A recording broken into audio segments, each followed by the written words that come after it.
Sir ఇప్పుడు మన దగ్గర 2 తెలుగు సినిమాలు రిలీజ్ అయినాయి. ఇంకో పక్క తమిళ్ సినిమా 'తంగలాన్' రిలీజ్ అయింది. ఇంకో పక్క బాలీవుడ్ నుంచి 'స్త్రీ 2' రిలీజ్ అయింది. చూసుకుంటే 'స్త్రీ 2'కి బాగా కలెక్షన్‌లు స్టార్ట్ అయినాయి. ఓపెనింగ్స్ 'కల్కి' ఓపెనింగ్స్‌ని కూడా ఢీకొట్టింది అని చెప్పేసి కూడా వార్తలొస్తున్నాయి. దీని గురించి మీరేమంటారు సార్? 'కల్కి' కంటే ముందు 'క్రిమినల్' పెద్ద రికార్డులో ఉంది. 'బాహుబలి' రికార్డుని బ్రేక్ చేసింది. 53 crores ఎంతో ఫస్ట్ 2 days ఏదో అలాగా నేను చదివింది. తర్వాత అప్పుడు 'కల్కి' is doing very smashing financial hit కింద చెప్పారు.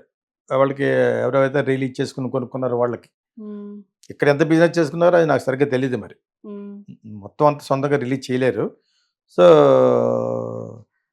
ఇవి రికార్డ్స్. దీంట్లో బ్రేక్ చేసింది 'శ్రద్ధా కపూర్' చేసిన ఒక ఫిల్మ్ 'స్త్రీ 2' అనేది. 'స్త్రీ 1' చూడలేదు, 'స్త్రీ 2' చూడలేదు. గొడవ లేదు కాబట్టి. దీనికి బట్టి నాకు అర్థమైంది ఏంటంటే, ఏ సినిమా అయినా రక్తి కట్టేటట్టుగా క్యూరియస్‌గా కొంచెం ఆ పాయింట్ పెట్టి తీస్తే మా సినిమా గురించి మాట్లాడుకుంటున్నాం కాబట్టి డెఫినెట్‌గా 2 సినిమాలు చూడాలి. తర్వాత Aamir Khan wife cinema direct చేస్తుంది కదా! అది చూడాలి. తర్వాత మలయాళంలో 2, 3 సినిమాలు హిట్ అయినాయి ఈ మధ్యన. క్రైమ్ ఫిల్మ్సే, థ్రిల్లర్సే అవి చూడాలి.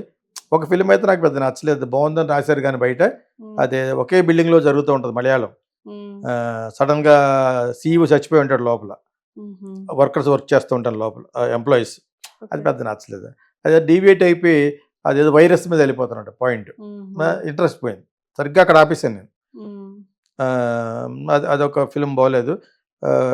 ఇంకా మలయాళంలో ఈ నిన్న మొన్న వచ్చింది 'పారడైజ్' అని.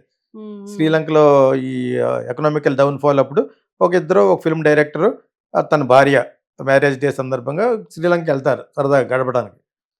అది లొకేషన్ బాగుంది. అందులో అక్కడున్న చల్లదనాన్ని మనం ఫీల్ అయ్యేటట్టుగా తీశాడు. యాక్చువల్గా ప్రకృతి నేచర్ లవర్స్ ఎవరు ఉంటారు? నేను ఎక్కువ లవ్ చేస్తాను. మ్యూజిక్ అందమైన అమ్మాయిని, మ్యూజిక్ని, నేచర్ని లైక్ చేస్తాను. ఇది ఎప్పుడు నా ఫస్ట్ నుంచి చెప్తున్నాను నేను. అది ఇప్పటి నుంచి కాదు, 40 ఏళ్ళ నుంచి. సో ఆ విధంగా ప్రకృతిని ఫీల్ అయ్యేటట్టుగా శ్రీలంకని అంత అందంగా చూపిస్తూ అక్కడక్కడ చాలా చిన్న సినిమా. ఆర్టిస్టులకి కట్ చేస్తే మన సినిమా తీసేవాళ్ళు చెప్తున్నారు 2 సినిమాలు చేయండి. 'పారడైజ్' ఎన్ని సినిమాలు ఎందుకు చెప్తానంటే అతను థామస్ అతను అప్కమింగ్ హీరో.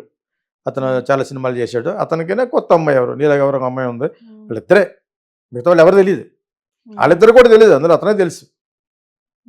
ఓకే, అతనికి నెట్ఫ్లిక్స్కి ఏదో సినిమా ఓకే అవుద్ది అనమాట. అది ఆ బ్యాక్గ్రౌండ్లో తీశాడు. సో అక్కడికి వెళ్ళి లోగా ఎంజాయ్ చేసి వద్దాం లోపల అక్కడ ఉన్న డిస్టర్బెన్స్, టర్మాయిల్ అంటారు కదా, ఆ డిస్టర్బెన్స్లో ఏం జరిగింది అనేది కదా. చిన్న సినిమా అది. ఐ థింక్ అది ఒక 10 daysలో తీసేచ్చు, maximum 12 days. That you should learn. మన తెలుగు వాళ్ళు అటువంటి సినిమాలు ఆడతాయి. ఇంట్రెస్టింగ్గా ఉండే ప్రతి సినిమా ఆడుతుంది యాక్చువల్గా. ఓకే, అదే ఓకే, పెద్ద టూ మచ్ ఇంట్రెస్ట్గా లేదు కానీ అందంగా ఫీల్ అయ్యామన్నమాట. శ్రీలంకను ఫీల్ అవ్వచ్చు. అక్కడక్కడ రాముడు సీత గురించి చెప్తాడు. మరి సీతాదేవిని అక్కడే కదా అరెస్ట్ చేశాడు, తీసుకెళ్ళిపోయాడు రావణ. అవన్నీ కూడా డిఫరెంట్ అంటే ఆ ఇంటర్ప్రెట్ చేసేవాడు డ్రైవర్ అన్నమాట. ఆడు క్రిస్టియన్, ఆడి పేరు యాండ్రూస్. అంత బాగా తీశాడు, అది బాగుంది. ఆ యాక్ట్ చేసిన అతను కూడా క్రిస్టియనే హీరో రియల్ లైఫ్లో. ఓకే, సో ఆ అమ్మాయి ఎవరితో అక్కడక్కడ ఇంగ్లీష్ కూడా మాట్లాడుతూ మలయాళం టిపికల్ మలయాళం ఫిల్మ్ అందంగా ఉందన్నమాట. మన వాళ్ళకి ఏదో ఒక సందేశం సినిమా పరంగా అందాలి కాబట్టి. అలాగే 'స్త్రీ 2'లో ఆ అమ్మాయి చాలా మల్టీ టాలెంటెడ్ అమ్మాయి యాక్చువల్గా. ఇంకా పైకి రావాలి. ఎవరో 'శ్రద్ధా కపూర్', శక్తి కపూర్స్ డాటర్. ఓకే, అంటే నాకు చాలా మంచి ఐడియా. బికాజ్ అదే 'ఆషికి 2' నుంచి బాగా పైకి వచ్చింది యాక్చువల్గాను. Very talented girl, dancer, singer. And మన జూనియర్ ఎన్టీఆర్ ఎలాగా సేమ్ అమ్మాయిల్లో అలాగా. సో అమ్మాయి గురించో సగం సినిమా సాహో ఆడింది. ప్రభాస్కి ఉన్న క్రేజ్తో పాటు సినిమా బాగోలేకపోయినా కూడా నార్త్ ఇండియన్స్ సొంతం ఎలా తీసుకుంటారంటే అమ్మాయి ఉంది కాబట్టి. ఇక్కడ ఫ్లాప్, అక్కడ హిట్ అది. సో ఇప్పుడు రికార్డ్ బ్రేక్ చేయడంలో పెద్ద ఆశ్చర్యపడవలసిన విషయం లేదు. బాగుందట. 'స్త్రీ 1' బాగుండి ఉంటుంది కాబట్టి 'స్త్రీ 2' కూడా ఇన్ కంటిన్యూస్ సీక్వెల్ తీసుంటారు. ఇలా చాలా ఉన్నాయి. 'కిల్ బిల్' అనే సినిమా ఒకటి ఉంది, ఉమా తుర్మాన్, హాలీవుడ్లో. 'కిల్ బిల్' అని ఆ చూడని వాళ్ళు కూడా చూడండి. 1, 2 కూడా ఉంటాయి, చాలా బాగుంటుంది. Uma Thurman is little Buddhism kind of a girl కాబట్టి ఆ ఉమా అని ఉంటుంది అనమాట పేరు. ఓకే, సమ్ ఇండియన్ ఆరిజిన్ అనేది దేర్ ఆ అమ్మాయి బ్లడ్లో అనుకుంటా. Now she has become a producer for Netflix, Amazon. తను సొంతంగా తీసుకుని చేస్తుంది సినిమాలు. ఒకప్పుడు పెద్ద హీరోయిన్ తను.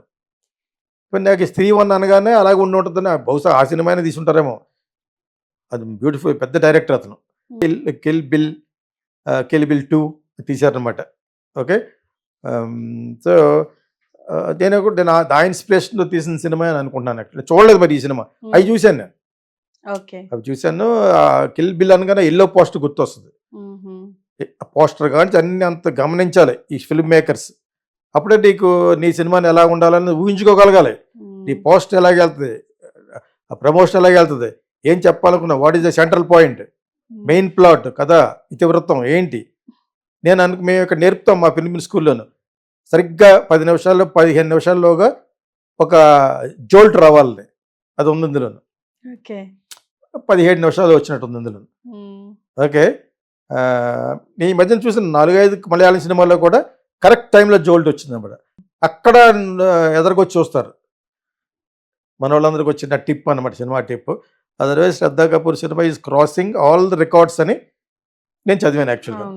So let us wish that goes to much more distance than what we expect. అంచేత Shraddha Kapoor is but she very very talented. I wish her all the best. Okay sir, thank you.